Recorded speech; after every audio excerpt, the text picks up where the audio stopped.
soaking wet right now. All right, so Deadpool and Wolverine, the third installment to the Deadpool franchise, and it does not disappoint. But what does disappoint is the plot. Now, the plot of this movie is somewhat thick, but to simplify it, Logan, Wolverine, dies in the movie Logan. And that is the universe of 10005. Since that's the same universe that Deadpool lives in, it is deteriorating because Logan was the anchor being. Stay with me. It takes 2,000 years for that universe to officially disintegrate and be no more. Why the fuck is Paradox, the main villain in the movie, technically, trying to destroy the universe now via pruning that we seen in Loki? Why is he trying to prune the entire universe when it's a whole 2,000 years before it happens? Writers, that makes no sense.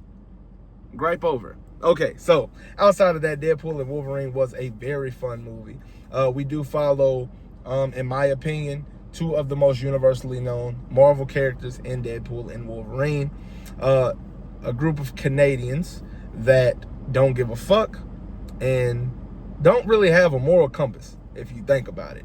Wolverine battles with one, Deadpool literally doesn't give a shit. The epitome of not giving a shit. But it works in this movie because they're both just looking for purpose.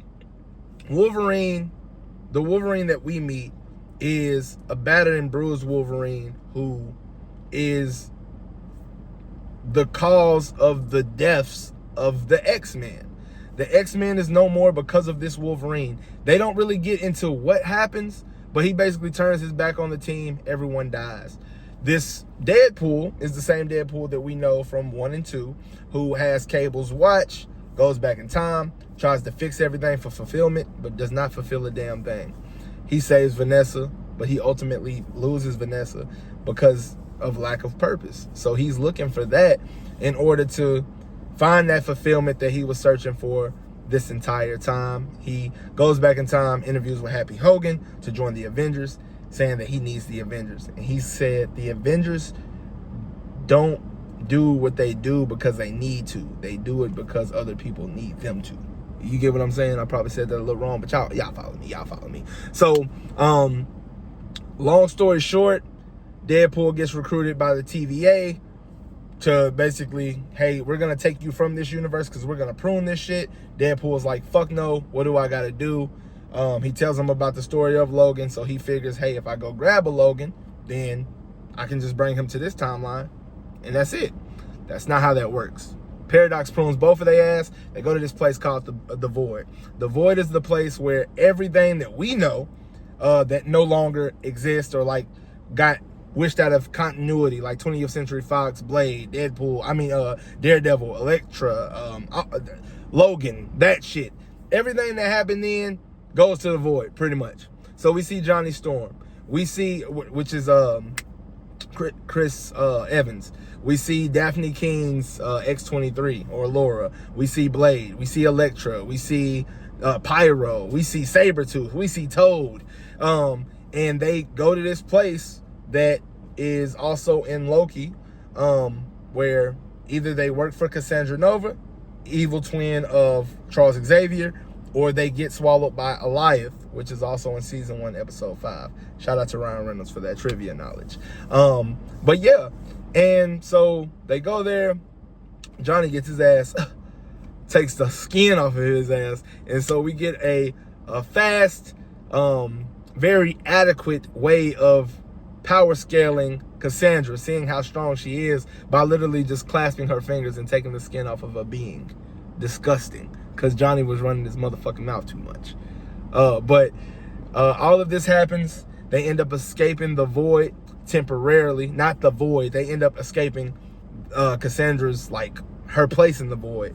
When they do this, that's when we end up meeting Nice Pool. Nice Pool has Dogpool, which is just a nice version of Ryan Reynolds. Probably an accurate version, I hope. Or maybe he's an asshole like Tim Miller said. I highly doubt it. But had to throw Tim Miller in there.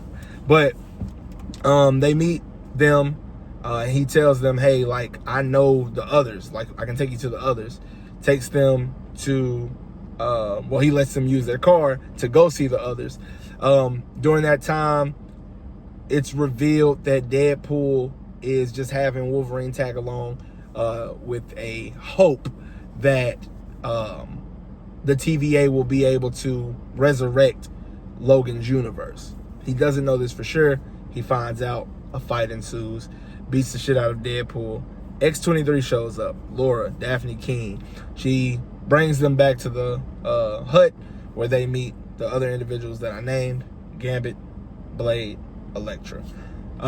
Together, they join forces, go to fight Cassandra. Cassandra Nova, they know that she has psychic powers just like Charles. If they can use Juggernaut's helmet, who is also there, they can put it on her head. She no longer has psychic powers. They can kill her. During this point, she gets shot by Pyro, and Wolverine has a change of heart. He's like, look, man, I know she's evil, but if her brother was here, he wouldn't allow me to do this, so I'm not going to do this. Like, I can't kill her. Deadpool reluctantly agrees. They let her go. She lets them go with the sling ring. Apparently, she killed Doctor Strange at one point.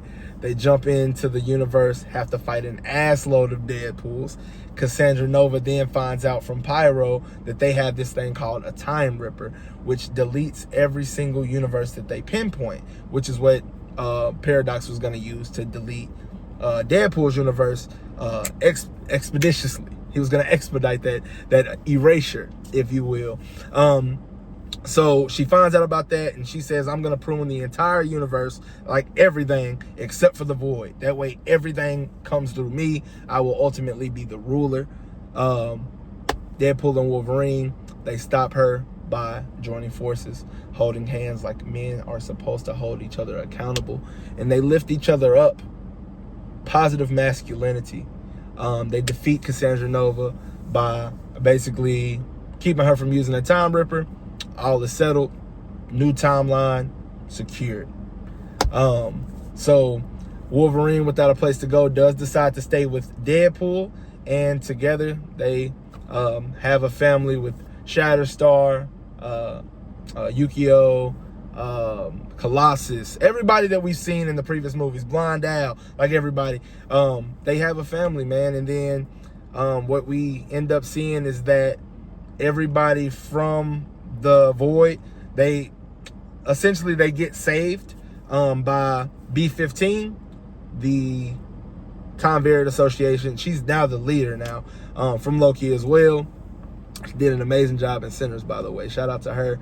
But yeah, that's where the movie ends. We also get that snippet of Gambit getting saved from the Void too, which I didn't see it on Disney Plus. I don't know if that was like some type of extra feature or whatever, but yeah, that's my only gripe with the movie, was that beginning part. But outside of that, man, amazing. Fight sequence, great. Opening scene, legendary. Resurgence of NSYNC, Bye Bye Bye, one of the best songs, pop songs of the 2000s, man. Brought that back, resurrected it. Shout out to Justin Timberlake, Tennessee legend. But that's pretty much all I got for y'all, man. Deadpool and Wolverine. I know I took a couple of days off from that weapon stream. It did numbers, y'all. Go run that up. Run this video up. I love y'all. And like always, we're going to leave this one in the rear view. Until next time, I'm out.